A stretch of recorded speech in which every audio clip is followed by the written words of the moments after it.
Xavier, alors, vous disiez que tout à l'heure, Erdogan s'inspire de Poutine. Clairement. Parce que la Turquie règle ses comptes en Irak et surtout en Syrie. Ouais. Et ça ne fait pas bouger une oreille. Non, de toute façon, vous le savez, tous les regards occidentaux sont tournés vers l'Ukraine. Et puis, on le sait aussi, tout le monde, les Américains, les Européens, les Russes, a besoin de Recep Tayyip Erdogan. Et pourtant, regardez ce qui se passe sur le terrain.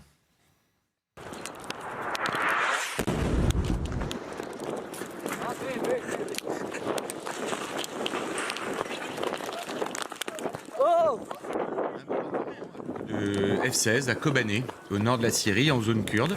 Bombardement qui n'a pas grand-chose à envier au bombardement russe sur les villes ukrainiennes. L'opération est baptisée Griffe épée, comme une épée. Elle a déjà fait au moins 31 morts, 40 blessés.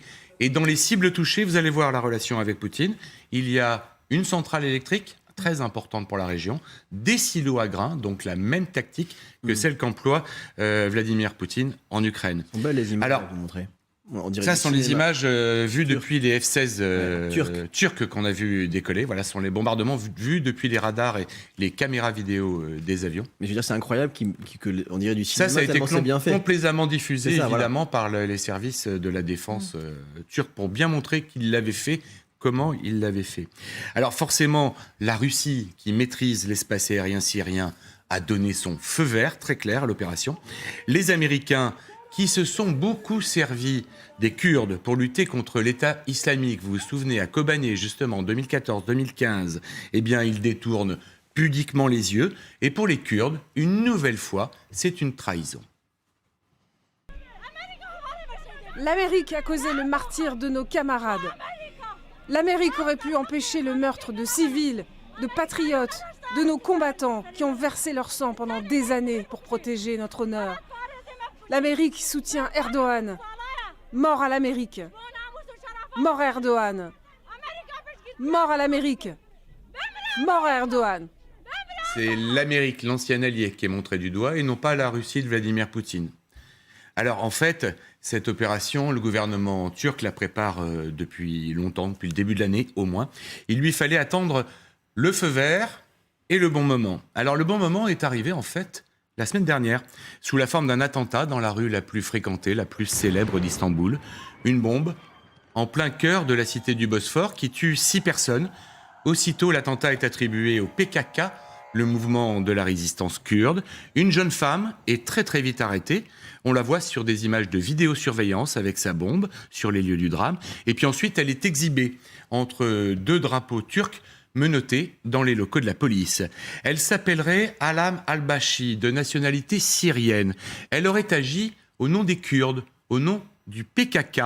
Mais pour les spécialistes, rien ne colle, rien ne va dans cette histoire. D'abord, elle serait arabe et non pas kurde. Ensuite, l'un de ses frères serait un commandant d'une milice syrienne liée aux Turcs. Un autre serait mort sous la même bannière. Elle-même aurait été arrêtée en Syrie pour espionnage au profit de la Turquie. Tout ça est très étrange. C'est monté de toutes pièces. La piste d'un attentat commandité par le PKK, en tout cas, c'est ce qu'on peut dire aujourd'hui, ne tient pas du tout la route. Je vous ajoute que le modus operandi, viser des civils, notamment, ni les explosifs, ne correspond pas aux habitudes de l'organisation. Mais en fait, peu importe pour Ankara, il fallait juste un prétexte. Erdogan, regardez sur la carte, veut imposer une zone tampon de 30 km de large au nord de la Syrie. Pour cela, il lui faut évidemment combattre les Kurdes, chasser les Kurdes. Tous les moyens sont bons. Il veut cette zone pour protéger sa frontière, mais aussi pour réinstaller les millions de réfugiés syriens qu'il a accueillis. Alors, le président turc sait très bien que les bombardements ne suffiront pas pour conquérir cette zone. Il envisage déjà d'envoyer des troupes au sol, combattre directement les Kurdes, nos anciens alliés, en fait, de faire à nouveau une sale guerre.